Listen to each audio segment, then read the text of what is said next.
A paz do Senhor, amados, mais uma escola bíblica dominical e nós continuamos falando sobre a ideia de caminho, sobre o caminho do Senhor. Falamos na primeira aula sobre 4 passos para que este caminho tem e falamos na aula passada que este caminho se compara a um rio e que nossa vida deve ser algo que está em constante movimento, em crescimento na presença do Senhor, bebendo cada vez mais das fontes da água viva que vem do Senhor. Hoje eu quero começar com uma curiosidade. Sabia que a igreja primitiva, lá em Atos, foi chamada também de o caminho?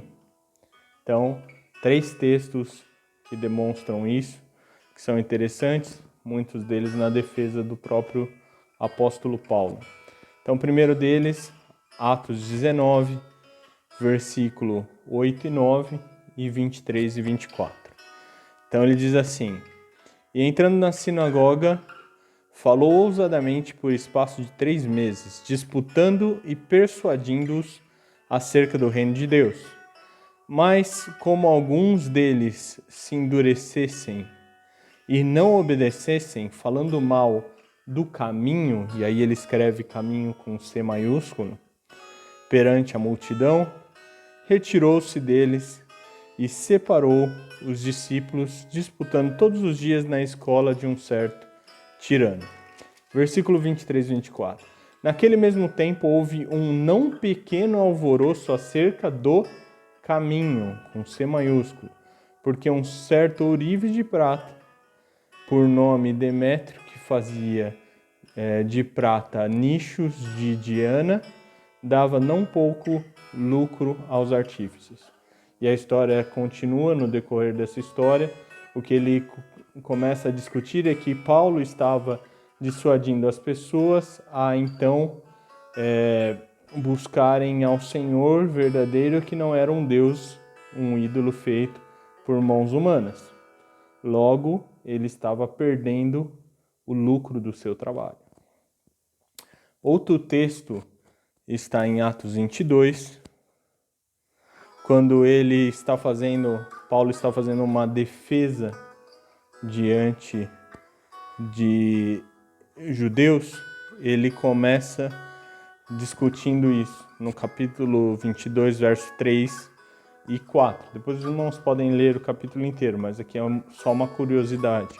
Ele vai dizer: Quanto a mim, um varão judeu nascido em Tarso da Cilícia, mas criado nesta cidade aos pés de Gamaliel, instruído conforme a verdade da lei de nossos pais, zeloso para com Deus, como todos vós hoje sois. Persegui este caminho, com letra maiúscula, até a morte, prendendo e metendo em prisões tanto homens como mulheres. Versículo 5. Como também o sumo sacerdote me é testemunha e todo o conselho dos anciãos, e recebendo destes cartas para os irmãos, fui a Damasco para trazer manietados para Jerusalém aqueles que ali estivessem, a fim de que fossem castigados. Então ele, discursando, começa a dizer que ele mesmo era alguém que estava perseguindo essa igreja chamada do caminho. Então, o capítulo 24, ele também faz uma defesa, e a defesa agora é diante do governador Félix. E ele também vai falar aqui no versículo 14, dizendo: Mas confesse-te conforme aquele caminho, com C maiúsculo, a que chamam seita. Então, olha que interessante, a igreja no começo também já foi chamada de seita pelos judaizantes, pelos aqueles que eram das sinagogas, E diziam: a que chamam seita, assim sirvo ao Deus de nossos pais, crendo tudo quanto está escrito na lei e nos profetas. Então, 3 dessas passagens em Atos dos Apóstolos, que falam um pouco que a igreja era conhecida como caminho, ok? Hoje nós vamos nos deparar em 2 textos de Isaías e eu queria trabalhar um pouquinho essa ideia sobre ainda o caminho, mas um pouco o que nós esperamos durante esse caminho e o que acontece conosco durante esse caminho. Para que os irmãos entendam melhor o que eu estou querendo dizer, eu vou pedir aos irmãos que abram as suas Bíblias em Isaías 51. Capítulo 51, versículo 11, vai dizer: Assim voltarão os resgatados do Senhor e virão a Sião com júbilo, e perpétua alegria haverá sobre a sua cabeça. Gozo e alegria alcançarão, a tristeza e o gemido fugirão. Então, aqueles que estão no caminho, e aqui nesse caso ele está falando dos resgatados do Senhor, tem algumas características interessantes. Quem não gostaria de ter júbilo, gozo e alegria, em vez de ter tristeza e gemido? Essas são as diferenças. Os resgatados do Senhor, eles possuem júbilo, gozo e alegria. Os outros, que não foram resgatados do Senhor, eles estão em tristeza e gemido. Então, para quem isso ocorre? Quem são esses resgatados? Então, vamos voltar um pouquinho, a alguns versículos e olhar para o versículo 7 desse mesmo texto. O versículo 7 vai dizer: Ouvi-me, vós que conheceis a justiça, vós, povo, em cujo coração está a minha lei, não temais o opróbrio dos homens, nem vos turbeis pelas suas injúrias. Então, os resgatados do Senhor são chamados aqui como o povo de Deus. Mas não só isso, são aqueles que conhecem a justiça e o seu coração tem a lei do Senhor. Então, quando nós nos deparamos com esse versículo, entendemos um pouco sobre os resgatados do Senhor, a gente poderia falar, não, tudo bem. Então, ele está falando aqui num momento muito fácil, Qual que é o contexto desse livro? Qual que é o contexto da vida de Isaías? Isaías, ele profetizou em 4 reinados.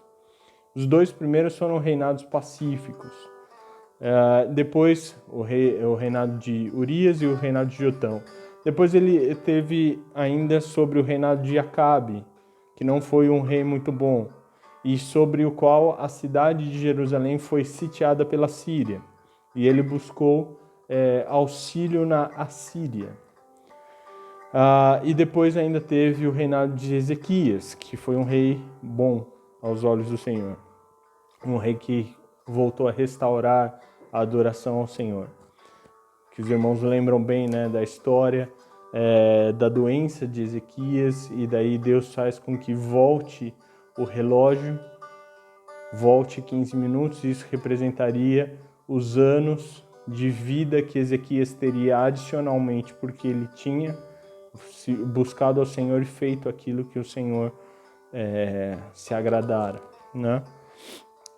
Mas então nós temos um período de paz durante uma boa parte desse livro, mas já um período de espiritualmente frieza dentro do povo de Israel. Existia muita a prostituição e idolatria aos outros ídolos. Então, espiritualmente falando, nós temos um povo muito distante do Senhor. E por isso, o livro de Isaías já vai dizer sobre o cativeiro que eles passariam na Babilônia, e também vai apontar que Deus, em todo o tempo, Ele não quer que você fique sem esperança. Então, vocês vão passar por um cativeiro? Sim, vocês vão. Por quê? Porque vocês estão distantes de Deus, e Deus quer trazê-los de novo para perto. Deus quer purificá-los. Mas, ao mesmo tempo, Deus já diz assim, olha, mas existe remissão, existe o resgate que está em Deus. Eu mesmo vou prometer e executar aqui um resgate para que vocês voltem a Sião. Então vocês serão enviados à Babilônia, mas lá vocês serão trabalhados, purificados e voltarão um novo povo. E é nessa volta que a gente vê esse versículo, o versículo 11. Assim voltarão os resgatados do Senhor. Então, eles foram para o cativeiro como escravos, como prisioneiros. Mas muito mais do que isso, eles eram escravos do pecado e eles estavam aprisionados aos seus desejos carnais e à sua vontade e não executando a vontade de Deus. Então, eles eram muito antes prisioneiros já do seu próprio pecado e engano. Mas ali eles voltariam como os resgatados do Senhor, vindo a Sião com júbilo, perpétua alegria haveria sobre as suas cabeças. A gente cantava um corinho, dizendo: e assim voltarão os resgatados do Senhor e virão a Sião cantando, perpétua alegria e gozos coroarão. E é esse o versículo base para esse corinho. E toda a tristeza e todo o gemido seriam afastados desse povo. Aí eu quero também aproveitar e voltar algumas páginas ainda no livro de Isaías e discutir um outro texto. E esse texto aqui é o texto de Isaías, capítulo 40, verso 31. É o último versículo desse capítulo. Então, prestem atenção no que o versículo diz. Então, Isaías 40, verso 31 diz: mas os que esperam no Senhor renovarão as suas forças e subirão com asas como águias, correrão e não se cansarão, caminharão e não se fatigarão. Legal, ele chega e conclui um capítulo dessa forma. Vamos então voltar, como nós já falamos, num contexto aqui mais próximo, que é o contexto do próprio capítulo, e entender um pouquinho como ele chega nesse lugar. Então, quando nós começamos esse capítulo, lemos lá no versículo 1, ele começa dizendo: consolai, consolai o meu povo, diz o vosso Deus. Quem precisa de consolo? Aquele que está alegre, aquele que está em paz, precisa de consolo? Não. Precisa de consolo aquele que passa por uma situação difícil, angustiante, alguma situação que ele não gostaria de se encontrar. Este precisa de consolo. Então, o Senhor começa a usar a vida de Isaías aqui para mostrar que existia uma palavra de consolação vinda de Deus para o seu povo. E ele vai começar no verso 2 dizendo: falai benignamente a Jerusalém e bradai-lhe que já a sua servidão é acabada, que a sua iniquidade está expiada e que já recebeu em dobro da mão do Senhor por todos os seus pecados. O que acabou, o que se concluiu aqui? Então, a sua servidão e a sua iniquidade. Mas é interessante, porque eles ainda não foram ao cativeiro, mas Deus já está dizendo que o livramento que ele faria sobre o povo de Israel teria essa consequência. Eles chegariam no momento em que não haveriam mais de ser servos ou escravos e estariam livres também do seu pecado. Ok? E continua, verso 3 dizendo: voz do que clama no deserto, preparai o caminho do Senhor, endireitai no ermo, vereda a nosso Deus. Onde eu já ouvi isso? Qual foi a personagem que fala isso mesmo no Novo Testamento? É isso aí. Se você respondeu nos Evangelhos e se você respondeu que a personagem é João Batista, você está certo. Os 4 Evangelhos mostram isso, porque mostram a figura de João Batista como aquele que se intitula, quando questionado, como a voz do que clama no deserto. aquele que veio para preparar o caminho do Senhor, aquele que veio para endireitar a vereda, para que o mundo estivesse pronto para receber o Salvador. E ele continua então dizendo: todo vale será exaltado, e todo monte e todo outeiro serão abatidos, e o que está torcido se endireitará, e o que é áspero se aplainará. Em um determinado momento já usei esse texto em uma pregação, e lembro que eu disse aos irmãos: Deus quer nos dar um caminho reto, um caminho plano, um caminho sem altos e baixos. Nós precisamos viver na plenitude do Senhor. Para isso, o que ele faz?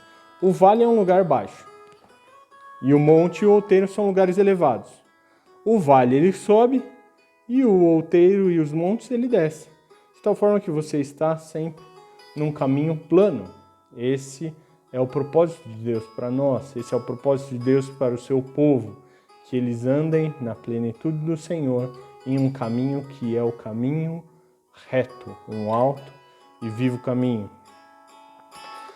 E aí ele começa então a falar um pouquinho sobre a glória do Senhor, a soberania do Senhor, o poderio do Senhor versus a efemeridade da vida humana.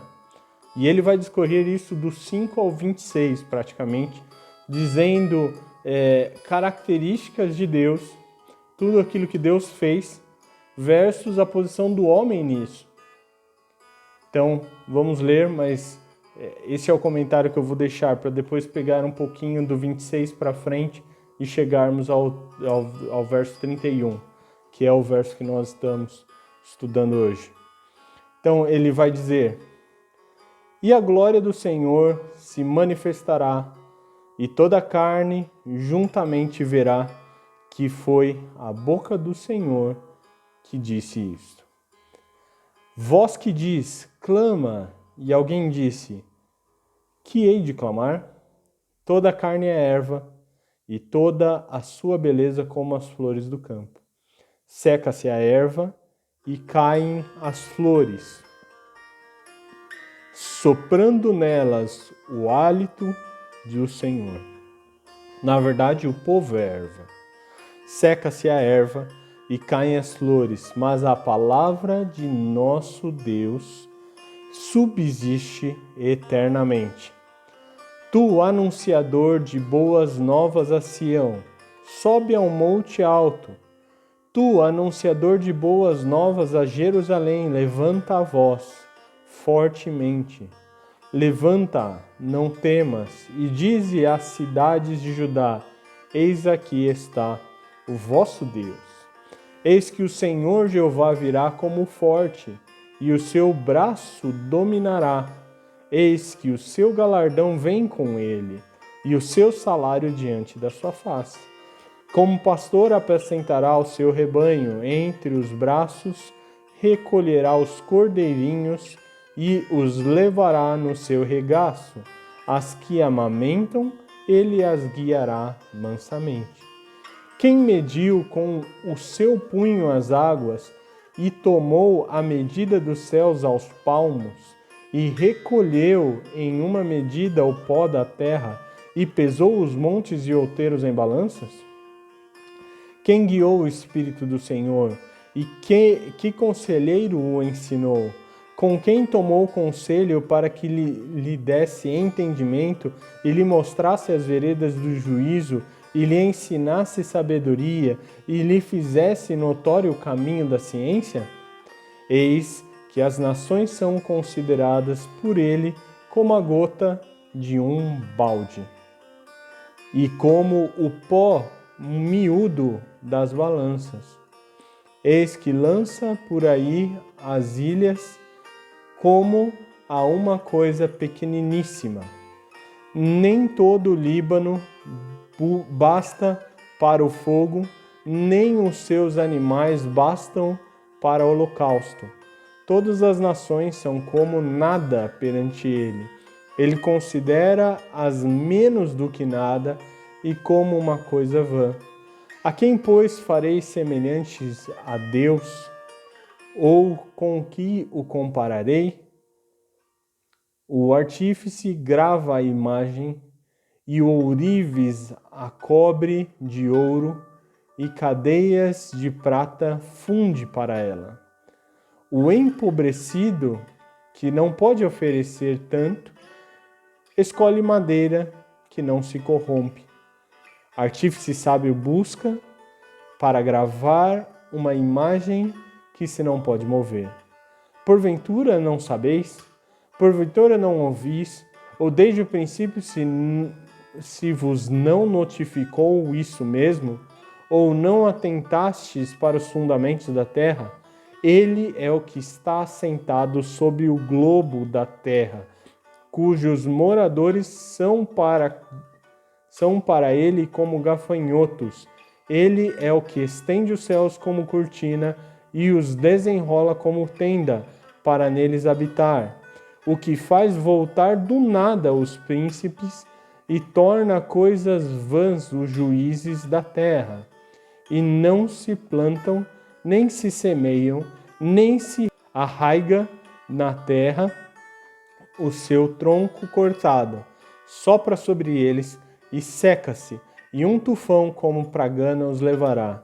A quem, pois, me farei semelhantes para que lhe seja semelhante? Diz o Santo. Levantai ao alto os olhos e vede quem criou essas coisas, quem produz por conta o seu exército, quem a todas chama pelo seu nome, por causa da grandeza das suas forças e pela fortaleza do seu poder, nenhuma faltará. Então, notaram esse texto? Imagina a grandiosidade de Deus. Ele diz que Deus mede os céus e a porção das águas a palmos. Nós, dentro de muita ciência e tecnologia, desenvolvemos grandes ferramentas, computadores, satélites, e ainda assim não conseguimos medir e contar e ter com exatidão quantas são as estrelas do céu. Mas Deus, ele diz que esse exército, ele sabe pelo nome, conhece todas as coisas pelo nome. Essa é a grandiosidade do nosso Deus. E isso, diante de nós somos ínfimos, somos extremamente pequenos. Então ele vai dizer no 27, por que, pois, dizes, ó Jacó, e tu falas, ó Israel, o meu caminho está encoberto ao Senhor, e o meu juízo passa de largo pelo meu Deus? Então, como pode alguém dizer que Deus não vê o que ele está fazendo, não vê o caminho pelo qual ele está andando, não entende tudo aquilo que ele tem decidido e tomado como correto? O Senhor conhece todas as coisas. E ele vai continuar dizendo, não sabes, versículo 28, não ouvistes que o eterno Deus, o Senhor, o Criador dos confins da terra, nem se cansa, nem se fadiga? Então, olha lá, ele está questionando, será que você não tem esse conhecimento? Será que você nunca ouviu que o Deus que ele é eterno? E aí ele já disse várias características desse Deus, mas ele coloca mais uma, né? A eternidade do Senhor Deus, o Criador dos confins da terra, o Criador de todas as coisas, como ele já vem ressaltando no capítulo, ele não se cansa nem se fadiga.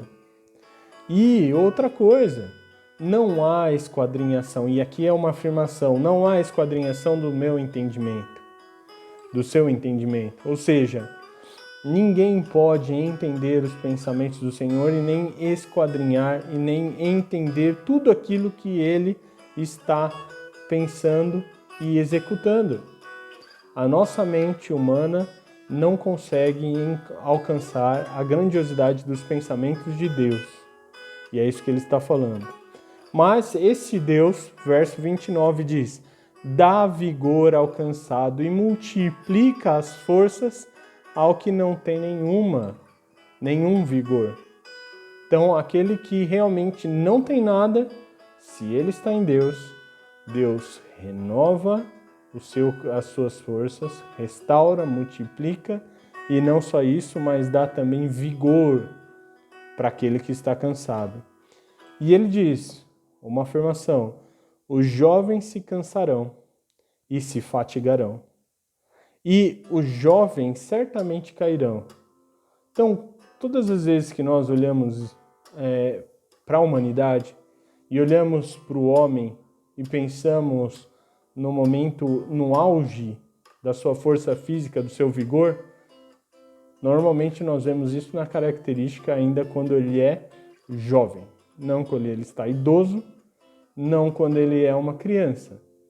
Mas o auge vem na sua juventude, talvez ali nos primeiros anos, enquanto ele é adulto.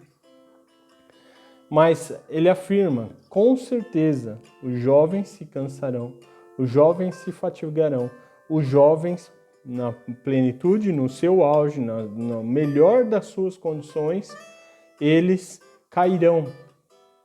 Aí ele traz esse texto que nós lemos no princípio. Mas os que esperam no Senhor, eles renovarão as suas forças. Conseguem entender que agora nós temos um sentido muito mais amplo para isso? Porque ele está dizendo, diante da grandiosidade de Deus, este é o Deus que aqueles que esperam nele, então essa é a característica daquele que tem a força renovada, aqueles que esperam no Senhor, aqueles que depositam a sua confiança no Senhor, aqueles que, diante das dificuldades, buscam ao Senhor, esses, então, renovam as suas forças. E não só isso, subirão com asas como águias, correrão e não se cansarão, caminharão e não se fatigarão. Então, aquele que está no caminho, confiando no Senhor, aquele que está passando por este caminhar, debaixo da proteção deste Deus, ele tem um vigor mais excelente. Ele pode ser restaurado o tempo inteiro. Na sua força, ele vai fraquejar, cansar, se fatigar, cair. Mas porque ele é revestido da força que vem de Deus, então ele vai conseguir ficar de pé, permanecer caminhando.